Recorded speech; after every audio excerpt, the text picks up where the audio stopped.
Welcome, everyone. I'm glad you can make it out to this series of Watch and Learn. Just to be clear, just to set the stage for you as well, it is not an in-depth training session. It's not a certification, but if you ever need for CEC's continuing education, we do offer participation certificates. So just reach out at any time. So my name is Suzanne, and I'm the Director of Education and Training at Beauty Cult Canada. And once a month, we bring this series to you of different topics. And today is all about high frequency. We ended up having to record the live session. Not sure if you're aware, but we moved locations. We're really excited in our new place. We had a little bit of internet glitches yesterday when running through our test run. So we quickly adapted and did a treatment. And what I'm going to do is walk you through as if we're doing the treatment on the person. So I'll be pausing the video, talking about the skin, what we're seeing, that type of thing. So just to keep that in mind, it's not about facial steps today. It's about high frequency and how we decide in real time whether to use direct, indirect, both, or maybe none. So this is really clinical thinking in action. So you want to ensure that you're always double checking the contraindications for either one, direct or indirect. And when you start with the skin, we always start with that consultation. So when we're looking at the skin, you can see here, just pause the video before we get started. What we do is we typically start looking at the skin, even if they have makeup on. But at this point, you can see our model here doesn't have any makeup. And we're looking at what's in front of us in the moment. So even though this can be a regular client, each time you always want to focus and look at, is there congestion, sensitivity, hydration, dehydration? How is the barrier health?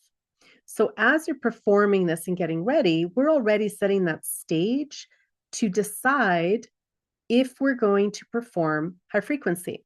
So it's not just a routine. Don't think you're just going to go ahead and do it. So we're just going to set back the stage a bit here and talk about when are you doing? So asking, when I'm doing a treatment, I'm asking myself, is this skin going to have direct high frequency, indirect, both, or none? So I'm going to just start here as I start talking. Okay. So as we prepare, we will be doing a cleanse. So you're going to see the full facial. Some areas you're not going to see as much, like a full massage, a full setting time of things, but just to give you an idea so that we only have a short time to go through it. And it's really about the critical decision making. So when we're looking at this, during the cleansing stage, you want to start noticing any response of the skin. So how is the skin responding to the first touch and the cleansing? So this gives me an early confirmation of any sensitivities, congestion patterns, and, not about, applying anything right away, but to apply and look and watch. So confirming the direction of high frequency can start now, but it's not the final decision. So as this cleansing starts, I'm just going to get right through it so you can kind of see full cleanse. So we're looking at this point after cleansing. How has the skin responded? You can see in the skin there a little bit of congestion in the cheeks, little on the chin, not too much though. And you can start seeing a little bit of circulation picking up on her skin. Sometimes with the Fitzpatrick scale, that can be tricky sometimes to see, but you really do want to look at this point, am I ready to confirm what direction of high frequency? So I would be looking at this right now going, yeah, I can see a little congestion. I can see the skin tone overall, the brightness of the skin. Is there any pustules, that type of thing? Will I be doing extractions or not extractions after the exfoliation? So after this, it's really about just prepping the skin, and we're getting ready to look at and reinforce our decision. So applying some toner here. We like to bring a little extra moisture, so we like to pat it in with the brand that we're using. So I would say probably at this point, you're about 70% confirmed on what your decision is for high frequency, which one you're going to do, or both, or none. We are doing exfoliation just to set the stage of a classic facial. I know sometimes people wonder, why is it I always do it after extractions? When we look at back when we were in school, these protocols were in place to set that up for you so that you can follow the actual steps and not forget. But now you're evolving into that clinical decision making. So this is an enzyme peel that we're doing on this model. So now we're going to start to notice the response of the skin. So this becomes a better understanding whether or not we're going to be doing high frequency. So yes, depending on what exfoliation you're doing, you can still perform high frequency if it's there. Now, because this is where you're going to probably start to decide on high frequency, because you're probably noticing, yeah, I'm going to do a few extractions. Definitely, I can see it more clear now that I've cleansed and exfoliated. I can see the response of her skin, that, you know, she's not flushing red. She's got a little bit of pinkness, but of course, that's circulatory response, and that's a good thing in skin. But no inflammation starting, no irritations to the skin. Really, it's just that base level circulation from the touch and the direction of working with the skin. So now in this treatment, if I'm already thinking direct or direct, maybe both, which one am I going to do? So, and also to set the stage, typically after exfoliation and steaming, we usually do extractions. So, I know in this one, we are going to do a few extractions just to give you the steps in order of your classic facial, I guess you could say, or most common customized facial. So with that point, now do you still do a direct high frequency if you are seeing any congestion in the skin? Again, setting it by toning and making sure there's no adverse things going on with the skin. We just want to make sure that the skin is hydrated throughout and not that dryness. So we're not going to spend a lot of time on extractions, but really this is the part where you look at, okay, the congested area in her skin. I know that she had a little bit of bumps through the cheeks, but really extractions didn't play a part in this because there wasn't a lot of pustule forming. It looked like it was healing. It looked a little bit more of a congestion part, and we'll show that as we work through the skin here. And yes, you can do direct high frequency after extractions for sure. But if you're only removing a few, is it necessary? That's the thing. It's just not out of habit. So as I'm going to pause right there, you can see what I was referring to. So these aren't ready to really extract, but there's definitely something going on, and it carried over to the side of her face in here. And she was a little concerned about the cheek area. But no comedones to extract or milias, but a little congestion in there. And then in through the nose, which is very common for everybody as well, is a little bit through there. She did ask, she sees some on the nose and that as well. But sometimes too, it's difficult to get to those because they're not fully formed comedones. Sometimes it's just the oiliness of the skin and it's sitting at the surface. So they don't come out like a full comedone extraction. So and we'll show the other side of the face as well. This is where you can see definitely now a little bit of that congestion through there, all the way out to the side, but not really irritation at all, no inflammation. And she hadn't had a facial for a little while. She's doing a few things at home. But you can see, like, really, there's not much here to extract. So we wouldn't force this. This looks like it's healing on its own nicely. So we want to encourage that healing process. So if we go into some extractions, I'm going to just bump this ahead a bit. So she's going to try to get that one that was off to the side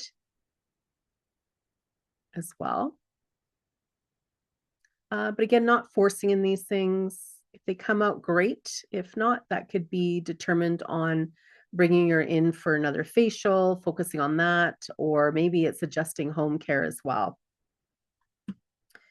So at this point, our decision here was made afterwards because the extractions were just that typical, I would say average extractions, nothing too aggressive, nothing too extreme. She just said there was just a couple on her nose that bothered her. So she tried the best to get out what she could.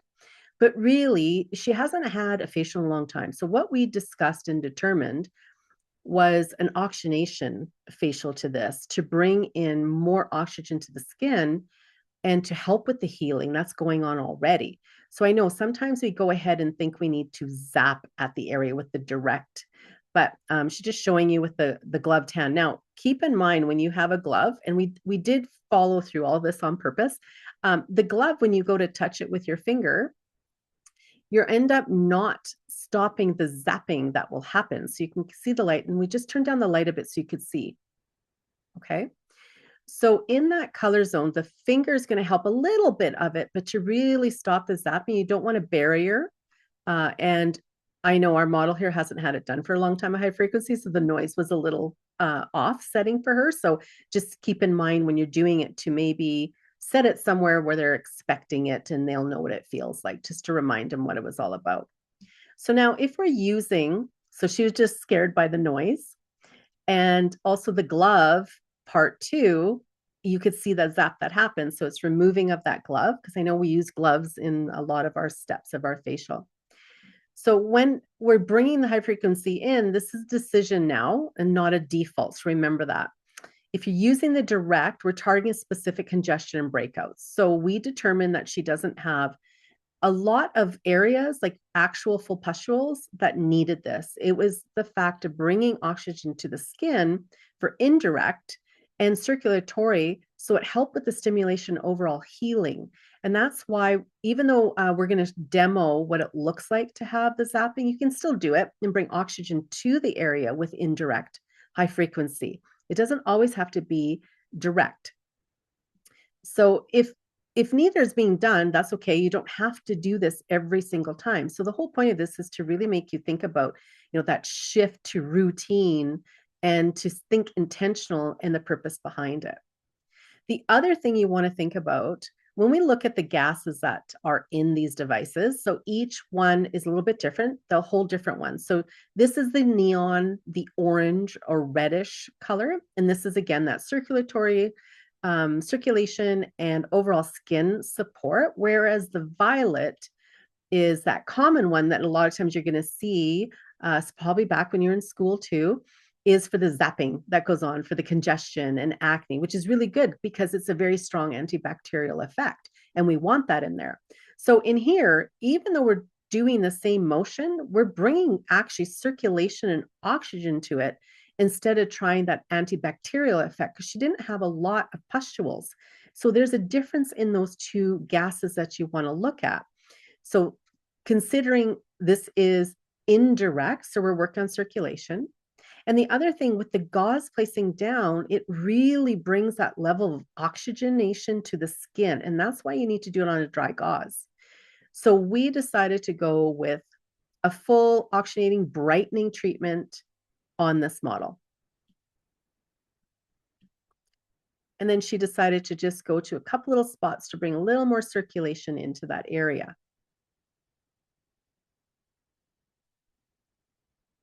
And if you're uncertain, try it and see how things go. I know with this model, she never had this before. And she mentioned when we did a follow-up with her this morning, and she noticed the difference of the two, how much brighter her skin looked after. She was quite surprised, the radiance in the skin as well, and the healing of it. So she didn't feel that the pustules were quite as red. So it doesn't always have to be with the violet, that direct. If she had full pustule inflammation, you can see the redness and the pus in the actual area, then yes, that antibacterial effect of the direct with the violet Aragon would be very good. Now, this is where you can do a full oxygenation facial massage, so you don't always have to do it with your hands itself. This is quite nice to do as well. The buzzing, they get used to it. They're not going to have that zapping. So putting down the finger each time you're lifting and putting it down, and just moving that gauze around. So making that informed decision when you can is really important. So again, even the electrode choice supports whether we're working direct or indirect or doing both. Could we have done both on this? Yes, we could have done a little direct on those little pustules, but sometimes it looked like it was healing already, so sometimes it's not necessary to do it. And she's just lifting her finger on and off each time that she's using that. So there's different forms, and I'll show you a couple of the heads after this facial is performed. So with the massage, with that indirect, it works really well and integrates really nicely into a facial. So at this point, I'm reflecting, or we're reflecting on how the skin responds to that high frequency. Do we use it every time on the skin? Not necessarily, but you're going to notice it brings that evenness to the skin. The redness is slowly coming out of her skin as well.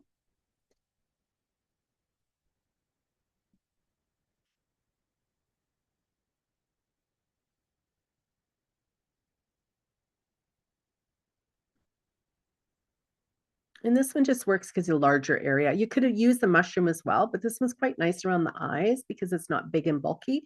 So you can get into the upper lip, the eye area. It's just a spoon-like shape to this one. So even when high frequency isn't used, that's still a decision that impacts the treatment outcome. So you can see a little more even tone happening already to her skin, a brightening and radiance. And we haven't done anything more than refining the skin, cleansing, exfoliation. And then we went into a massage, which was not physical hand massage, but a high frequency one. So just to simplify high frequency, we're really working at a surface level here. It helps influence the skin environment as well, especially in congestion, of course, or post-extraction situations, yes. And if you've done extractions, then yes, if you want to do direct to ensure there's no breakouts or that you're making sure the area get cleaned very well, then yes, that's okay to do. But I want you not to think of this as a deep corrective tool. It's more of a supportive tool. It's very environmental to the situation every time, and it's a decision-based level as well. So the mask selection will come into place as well. So we decided to do a soothing, calming, very hydrating, nourishing mask, just to help out, like I said, the balancing and calming side of the skin as well. But again, you could add on other masks. It doesn't have to be one or two. There's also another feature to high frequency, and it looks like a comb. So this works really well in the scalp area. So this could substitute as a massage as well as you work on their head. So on this one, again, it's going to be orange with that circulation to bring through, and you're just running along the scalp. We can't run it all the way through because she has a ponytail in, but you could, if your client is okay with it. This is quite a nice add-on because when we're doing massage with our hands, like oils and creams, a lot of clients don't want that in their hair. So you could just go to this step and perform it for the head as well. So if we didn't use high frequency at all, maybe we're just going to focus on a straight hydration recovery session. But everything still connects back to that high frequency decision and how and when you're going to use it.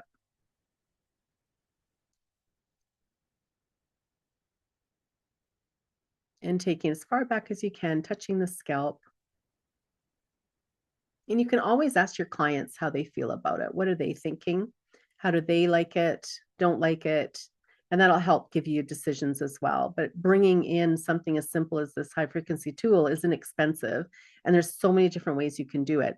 So specifically when they're talking about the oxygenation facials that are out there with the pods and everything, this is something you can look at that you probably have. If you have high frequency in your treatment room, then you can perform oxygenation by doing indirect high frequency. And you can call it high frequency, absolutely, but you can say the function behind this is oxygenation. So there's different ways to bring it in. So sometimes we forget about that. The other thing you can do is help penetrate the mass. So if you are doing a high frequency indirect, then this would help. Sometimes the masks, depending on what they might be a little sticky, so keep that in mind. But it does help bring in even more penetration of the mask when you're doing indirect high frequency. Again, that the argon gas is that orangey reddish color. So in the end, this really does come down to the decision all the way through. So this was actually decisions we did on the fly, right in the moment, based on what we saw with the skin and what we wanted to do. She did say she felt dehydrated as well. So then that's why we brought in a deeper aspect. So when you build that circulation at a cellular level, it's going to help the skin to penetrate the product more. It'll want to bring in those key ingredients to help the skin and support the barrier at the same time.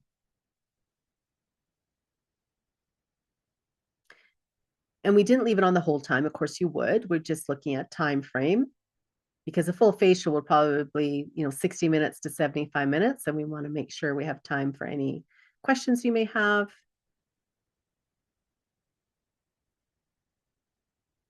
So we're turning up the brightness of this light now. So you can see a pinkish to her skin because yes, we brought up a lot of circulation, a lot of oxygenation happening with the skin with that indirect high frequency along with the gases of argon gas being the orangey red one. So when we finish here, we want to bring it all back again into balance. So this is where the barrier support begins or becomes that priority again. So whether you're doing a daytime facial or an evening facial on a client, you want to look at what is the best way to support the barrier of the skin. That's the priority when choosing your final products. And that is whether or not you used high frequency or you didn't use high frequency. This finishing is just going to lock in the full treatment outcome. So you can see the radiance in her skin, brighter. The spots, of course, are going to be a little more pink because that's what was focused on, especially when we brought in more circulation. So it's going to drive that healing a lot more quicker for her as well.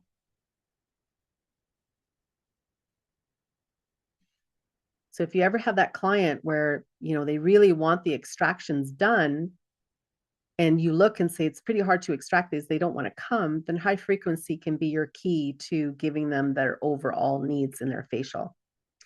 So if there's one thing to take away from this is that high frequency is not a facial step. It's a decision made during your facial, inside the facial.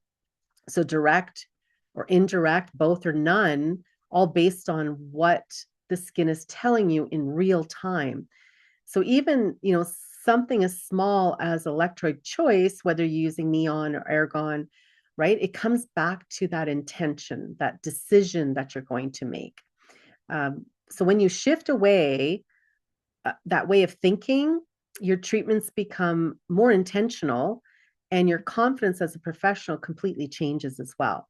And you'll see those situations in your skin of the client where they're going to see it right before and after. So afterwards, she did mention how her skin felt great, was really hydrated. And in this facial, you can see we didn't do a traditional massage as well. And we didn't steam, but it's not that saying you don't do it. It's just showing you can still get great results by adding in a tool when you make intentional choices on how you're doing it. So I'm going to just stop sharing for a minute because I just want to show you a few of the different devices that we saw there. So you always have your classic mushroom. Okay. So these are good. If you're going to do it, you want to do it on the side to do the zapping for your direct. So think direct is when you're going to want to directly, because sometimes people go, I can't remember which one to do. I get it because you don't use this all the time sometimes. But when you hit it at the side, you're going to get the sparking aspects. You really need to focus on the area you're doing. Sometimes that's when this tool comes into play. It's quite nice. It's got a little round top to it, as you can see there. And it works out well because you can be very precise, whereas a mushroom is sometimes very large in comparison. So when you do the one, you can literally just take it into that one spot or right around the nose. This works really well. But if you only have the one mushroom, then yes, you angle it in when you're doing it. Works out really well that way. The spoon, it literally looks like a spoon. I'm going to show you up close here. It's quite thin as well. Let's back that up a bit. And you have it all the way through. So you could be using anywhere the glass touches the skin. Keep that in mind. That's what this one works really nice too, depending on if you're doing indirect, because you can scoop along the eye really nicely. You can get closer, not right to the eyelid, but close enough. So this fine tunes it a bit more. And this is a larger kind of area that you're working on. It works nice on the bone of the eye as well. So you're working on the circulation around the eye. So if your client had a bit of puffiness, that type of thing, you want to bring down or bring some circulation into it. And this is the comb one. This is the one a lot of times you can get these within the toolboxes as well. Or you can buy them separately. Just keep in mind so that not all of them fit every device. You need to be careful when you're buying them individually.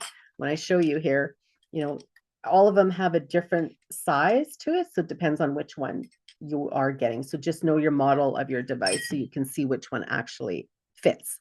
So the combing aspect is great. Like I said, especially I know a few clients that don't really like to have, my massage hands of the oils and creams I use going in their hair because they're going out after, or, going back to work sometimes, or headed into work. They're shift workers too. So this is a great one to bring in, and you can take it all the way through. So I asked them, can you take the ponytail out? And then if not, it's okay. Say, well, you're going to just work with what you can. And this is great for circulation around the hair. It's a nice calming, relaxing.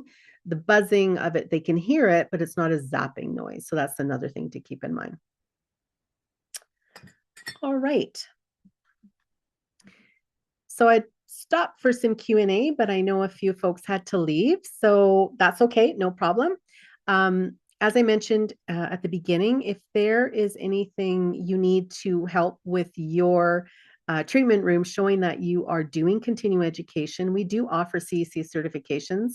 They're like workshop style, and we just put in there what the workshop was, how long was the workshop, and you can email me directly at educator@beautycult.ca if you ever need one. It's also in the descriptions below. And in the meantime, if there's any questions at all, you can reach out. And I hope you enjoyed this. So please make comments. Let us know what you're thinking. If you want more informed, you can also see in our blogs, posts, and our podcasts as well, where we dive into a little bit more. But this is more about the practical side of things. So you can see in a facial making those critical decisions, that intentional decision in the moment, instead of the habits that are formed and you just do it because you do it. And then we forget to tell our clients why we're even doing it. So I challenge you to think intentionally the next time you bring in or choose not to bring in high frequency. So thanks for joining today, and we'll see you at the next Watch and Learn.